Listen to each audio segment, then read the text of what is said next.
Welcome back to Pop Dissected. Today, we're going to be talking about Dua Lipa and how after her sophomore album, Future Nostalgia, many are shouting out how she will be the future of pop music and has become a mainstay. Well, what is it besides the reception of Future Nostalgia that has people pushing Dua Lipa to the pop pedestal? Well, there are a handful of factors I think may be contributing to this. I believe Dua's approach to her music, likability, perseverance throughout the past year, and connection to other artists all contribute to this. So let's get into it and break them all down. But before we begin, I have just released 2 special podcasts with 2 more coming very soon for my channel members. I encourage you to all become part of our community and gain access to some special perks. Also, be sure to drop a like, subscribe, and turn on that notification bell for more future content on all your favorite pop stars. So first, let's begin talking about Dua's approach to music, focusing heavily on her sophomore album, Future Nostalgia, which released March 27th of 2020. The title alone should invoke a real type of feeling. By the title, we can understand Dua's desire to create a record that brings us to sounds of the past while encouraging us to embrace for the future. With the success of her first album, releasing June 2nd of 2017, Dua felt pressure to follow up on that album. But in the vein of her song New Rules, she knew she didn't have to follow anyone's own guidelines, and she could make her own. It's in this, Dua's intention wasn't about one-upping herself, perhaps, or trying to forecast what other artists are going to be doing next. It was all about Dua Lipa when it came to this second album. Her debut was met with positive reviews, ending on several year-end lists, with her voice being noted as distinct to go along with the album's dark, dance pop-inspired production. Dua was already landing on people's radars. Time and time again, we see artists who experiment out of the realms of our comfort, capitalize on current trends, or find themselves being repetitive. But some artists flourish with their second album in a way that is honest, without seeming to try too hard. And Dua is one of those artists. The idea of blending sounds from the 70s all the way until the 2000s, which were inspired by music Dua listened to growing up, allowed her to take her own personal enjoyment of certain styles and merge them into a record, while also putting her own spin on it. So we're given a cohesive record that contains familiarity but also remembrance. Her concept with the record has been dance crying, playing into the emotions of joy but sadness that thread together effortlessly. It's not often an artist can express 2 very different emotions within the same stroke, without having to break immersion or do a 180 within their voice and sound. It's in this, Dua expresses these emotions in almost an abstract, as described here.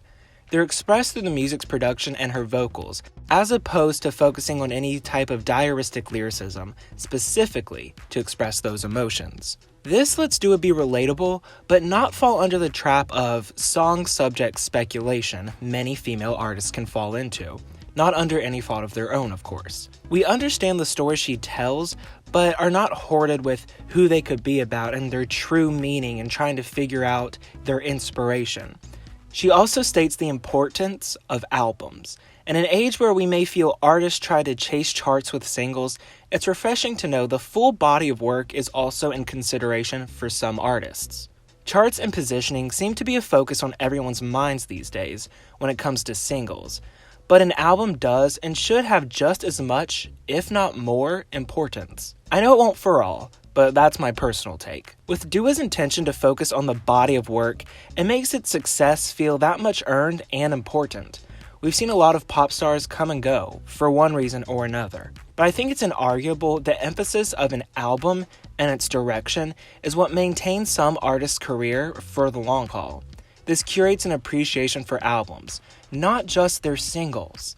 Additionally, many have described Future Nostalgia as perfect pop, with each song having a deserving place on the track listing, and deserving no skips whatsoever. I believe Dua's confidence in her vision, as well as her label's confidence, has really helped. Though she's been subject to memery and ridicule for some things, she's persisted to showcase just what she's capable of. She's assertive with her work, but never brazen. Simply, she owns what she is, and she's proud of it, which I think is admirable. And this makes her likable, which is my second point. She isn't webbed into any feuds with other female singers. She isn't subject to controversy, and she never has to come across as having to prove herself or holding any type of arrogance. Now, of course, a situation will arise for anyone where they need to defend themselves. Plenty of artists go through it, but I feel one artist will always get more hurt when the other will prevail. Now, it all does boil down to specific details, but I would say it isn't appealing to too many to always be encompassed in a scandal, of any variety. She appears humble, never showing any sense of superiority given her stardom. At her acceptance speech at this year's Grammys for Best Pop Vocal Album, she stated how she found importance in happiness. She didn't have to continue to make sadder music to be successful, which I think not only relates to her approach in music, but her desire to inspire others. And inspire she has, with my third point on her perseverance throughout the last year. After her album leaked early, which no artist should have to endure, she explained its early release and hope to make people smile. No one is as credited as much as Dua Lipa for entertaining the world and bringing a smile to their face within the past year and what the world has been going through. It can come across rather tasteless or absurd for an artist to release music during times like this, and some have even been criticized for it. But not Dua Lipa.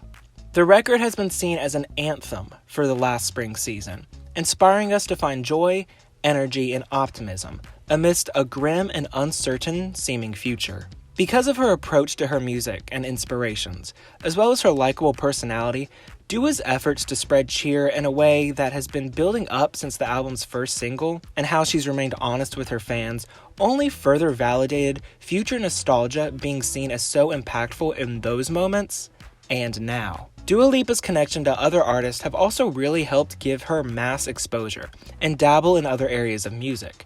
For an artist only on her second album, she has collaborated with quite a few others. Diplo and Mark Ronson, Madonna and Missy Elliott, Miley Cyrus, Blackpink, Gwen Stefani, and Kylie Minogue. This has given her the opportunity to make powerful connections and be seen by so many people. It is really hard to think off the top of my head which other female artist in their sophomore album has made these kind of rounds. Exposure aside, it shows a willingness to work with others, but also be open to experiment in different ways, which Dua has proven. So, with Dua Lipa approaching her music as a full body of work, and trying to maintain her leverage by being thoughtfully experimental, having good graces with fans and casual listeners alike, proving a desire to have her art serve a greater good, and holding a long list of collaborations under her belt, people believe Dua Lipa is the future of pop. Some cite there hasn't been a pop era this big since 1989, Born This Way, or even Teenage Dream. And that's not far off. In a period of time where some pop artists are switching genres, or going to familiar basics, or losing their traction, Dua Lipa surpasses them all in a very unique way.